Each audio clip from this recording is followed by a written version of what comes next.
为什么你的 AI 这样子讲话的？现在我看到大股东明显的已经在抛售了哦，然后股价也受到了这个事件的影响而下滑。好，各位同学，这个就是我们在用 AI 工具的时候呢，要小心的第一个地方。管理层在公司的年报里面习惯性的报喜不报忧，这个是一个普遍现象。所以既然管理层里面在年报里面讲的话是透露多一点乐观的，我们是有希望的这样子的讯息的话，那么 AI 在总结抓取资讯的时候呢，它也会抓取到一些比较看起来好像乐观的讯息。这个是现阶段我们用 AI 归纳年报的时候呢，会看到的一个现象。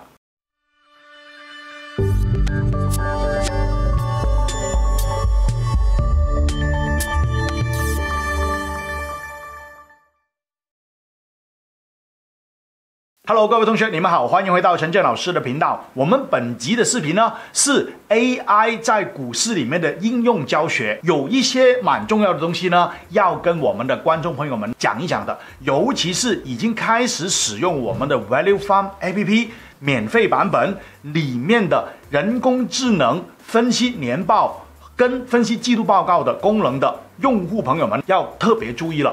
如果还没有下载我们的 Value Farm APP 的这个免费体验版本的同学们呢，下载的链接用手机点击在我们的留言区下方的这个顶置评论就可以免费 download 跟免费注册使用的了。那么 Value Farm APP 的这个 User Manual 的直播教学就直接在网上面教大家如何用好这个免费工具呢。我已经做了3集的讲解，也做了一个 playlist 在我的 YouTube 频道这边，同学们可以进来我的 YouTube 频道找我的这个播放清单，你就可以看到 Part 1、Part 2、Part 3的讲解了。当然前面这3 part 里面呢，也已经涵盖了很重要的2个 AI 功能的介绍。第一个就是季度报告的 AI Summary， 第二个就是年报的 AI 蒸馏里面的这个重点资讯。我们这一集的视频呢，就开始要讲什么呢？用户朋友们的 feedback 在使用 AI 工具的过程里面呢，遇到的一些困惑。最主要的，我们收到了一位叫做 Connie 的这个用户的反馈呢，是关于我们的AI 年报解读的功能因为有些细节呢，用户朋友们在使用 AI 工具的时候呢，是要特别小心的。第一，你不可以直接拿 AI 当成是一个万能的分析工具，或者是一个预测工具。目前人工智能是绝对还没有去到这种能力的，因为那一个呢要发展到现在我们的人工智能的再下一个阶段，叫做 AGI， 你才可能会看到那样子的功能出现。所以这一点千万要小心。那好，我们的用户朋友们的这个反馈是什么呢？主要是来自2个方面，大家要注意的。我们现在进来这一个 Value Farm APP， 然后呢，我们给大家搜索一下一个公司 FPI Formosa Portsonic。这个公司呢，在我之前的 YouTube 视频里面呢是做过特别讲解的。1个月前，关于他的大股东台湾伟创抛售他的股权，是不是有什么样的这个原因呢？第二就是伟创真的是狂抛 FPI 了。这2个视频是先后一起讲的，上下集来的那么在这个事件的背景底下呢，我们有用户朋友们就来到我们的 Value Farm APP Opportunity and Risk 的这个分析里面。那么这里是有中文或者英文帮用户朋友们将 FPI 过去3年，从2024年的年报对比2023对比2022财政年度3年的年报里面的讯息，它会蒸馏抓取里面的重点资讯给大家，而围绕着这6大方面，我们已经 preset 好了向 AI 提问的6大方面。那么其中包括最近有没有我需要知道的股东变化。举个例子，当我们点进去的时候， AI 就告诉我们，公司最大的股东就是台湾伟创，一直很稳定，没有卖过股票，这给市场很大的信心。我们的用户朋友们就说，为什么你的 AI 这样子讲话的？现在我看到大股东明显的已经在抛售了哦，然后股价也受到了这个事件的影响而下滑。好，各位同学，这个就是我们在用 AI 工具的时候呢，要小心的第一个地方，在我们使用 AI 工具的时候，要非常注重它的前提条件，就是它有一个框定的时间段里面的资讯。现在 AI 工具是没有办法自动的帮你 update 到最新，尤其是我们是限制了 AI 捉取资讯的范围，就是在过去3年的公司年报、官方年报啊。你看啊，这个是截止到2024年的12月的年报。我们也要知道大马股市，我们的上市公司的规定是你的财政年度结算日 financial year end 之后4个月内需要发布你的年报。所以如果 for FPI 这种例子，它是2024年的12月31号作为全年的结算的，那么它就要在2025年今年的4月30号之前发布这份年报。所以这份年报里面谈论到的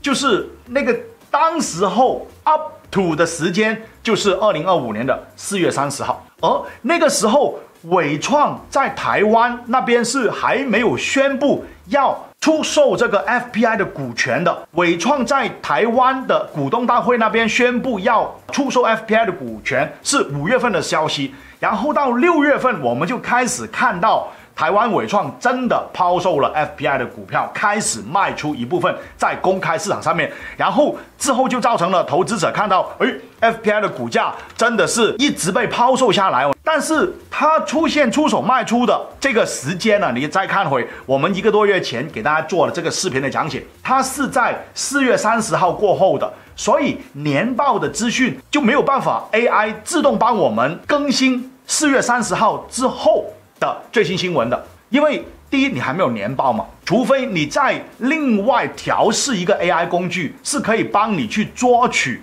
年报发布之后的财经新闻。但是这样子的话，你就前后不对称了。同学们千万不要觉得很惊讶，因为 AI 的使用跟 AI 的开发 AI 工具的开发都是在过去这2年里面才开始慢慢的进入我们的这个视线范围里面。同学们，如果你有印象的话，比如现在其中一个最领先的全球的人工智能大语言模型就是 ChatGPT。ChatGPT 在刚刚推出来让我们可以用得上的时候，我记得是2023年的时候，它是告诉用户，当时候应该是 ChatGPT 3.0还是3.5啊，到3.5的时候就比较智能了啊 ，Generative AI 就我们感受到它的这个威力了。当时候它是告诉用户朋友们，数据呢是截止到2021年的，我没记错的话。所以当时我们在用这个 AI 工具的时候，你只能够查一些 so-called outdated 的 information， 最新的它做不到。但是后来它升级到4.0版本，对吗？现在的5.0版本就可以 access 到最新的 information。所以同样我们在开发这个 AI帮我们蒸馏年报资讯的这个工具的时候呢，我们也是会受到这个时间到底是截止到什么时候之前的资讯，你用那些资讯来帮我做 summary 的这个限制。那么你一定会问，那老师年报发布了之后的最新更新怎么办呢？对不对？那同学们可以的，就是当然在陈建老师的 YouTube 频道这边得到这些谈股论金系列视频的更新啦，对吗？你看FPI 我们就有给大家做了这个讲解。当然第二个就是回来实际的应用，你是可以用回 Value Farm 来帮你去弥补这个不足的，就是你们移过来找个别股票的专门的这个相关联的财经新闻，你就比较容易看到最近这个公司有些什么样的财经新闻是被报道出来的，那么你就可以在年报过后，对吗？年报发布过后的这段期间发生的事情呢，对公司比较 update。当然呢，你也可以用回我们的 AI 季度报告的这个解读功能，但是 AI 季度报告里面呢是不会讲到大股东的变化的，因为大股东的变化呢只有在年报的讯息里面呢才有1年披露一次。所以如果平时一些大股东的现身或者是卖股票变成持股小于 5%， 变成不再是大股东了，你会在财经新闻上面看到。所以这个呢是第一个给大家做的，在这个 AI 工具的使用上面有它的优势，也有一些它的 limitation， 它的限制，大家需要知道的。第二个也是我们的用户反映的，关于这个年报解读的功能里面啊，怎么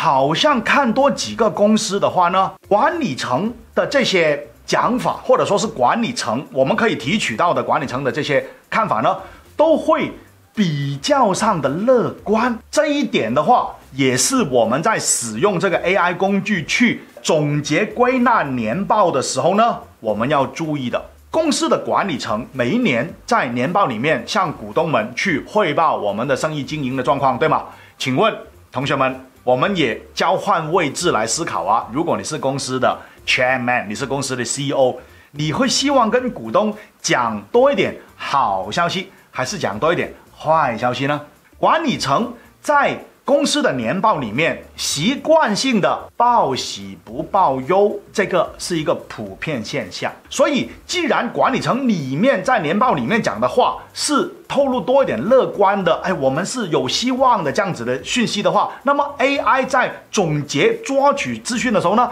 它也会抓取到一些比较看起来好像乐观的讯息。这个是现阶段我们用 AI 归纳年报的时候呢，会看到的一个现象。那么这个其实就是牵涉到下一个阶段，有没有可以再调试跟进化这个 AI 工具，有没有再进化的空间？当然有，因为有我们去开发了这样子的工具出来，我们的用户用的时候，我们就可以产生实际上的感受。然后管理层讲到公司这么乐观，可是股价表现跟管理层的看法，怎么不太利的？就是管理层讲到很乐观，可是股价是一直跌的，或者是盈利一直跌的，那么我们就要自己耳了，我们要自己警惕了。管理层应该是有报喜不报忧的嫌疑了。所以我们刚刚就讲了，不可以现在就马上让 AI 去取代我们人做分析。当我们发现AI 总结出来的年报讲很乐观，可是我们看到公司的盈利表现，实际盈利表现跟股价表现不吻合，那就等同于我们用那个 GPS 导航的时候，那个 GPS 跟你讲，直走，可是你在你的驾驶前方明明是一个水塘来的话，你再跟着它那个 GPS 走前去的话，你就掉沟里去了。这个时候你就自己麻烦你自己转弯，自己走回你应该走的路了。所以我们还是需要自己做决策，这一点再三提醒大家。那么我们的用户在使用这个 AI 智能这个年报总结的时候呢，比如他就说我打开云顶大码，对不对？然后呢，我们就看公司的这个 opportunity and risk， 然后管理层怎么样，他们能不能够应付危机啊，对吗？ So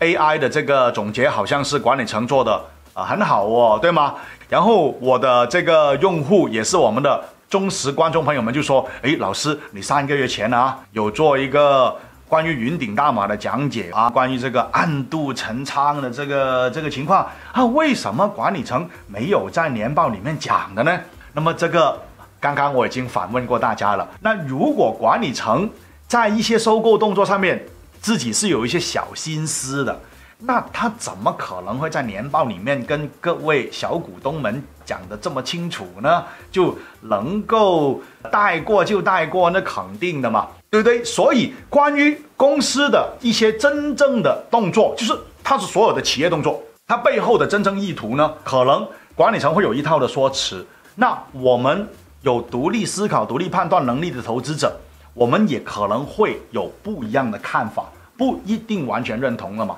那最后投不投资这个公司，你觉得那个管理层是可以付托终身，可以相信的，还是你对他有怀疑的？做决策的人是我们自己，所以这个再次提醒我们，作为投资者，尤其是你要做价值投资的话呢，独立思考的能力呢是非常重要的。我们也一定会继续为 Value Farm 的这个 AI 能力呢去继续调试跟升级的。现在大家开始看到有这样子的工具可以用了，对吗？然后使用了之后有一些感觉了然后我们就可以再去做下一步的优化，包括我们的年报里面的数据能不能够从对比3年变成对比5年，甚至对比10年。你可以看到公司在更长的时间里面，3年其实是很勉强够罢了。如果理想的话，为什么要看5年跟10年？因为5年10年的时间呢，你会更容易遇到某个行业的高潮跟低潮期，或者说经济会不会刚好遇到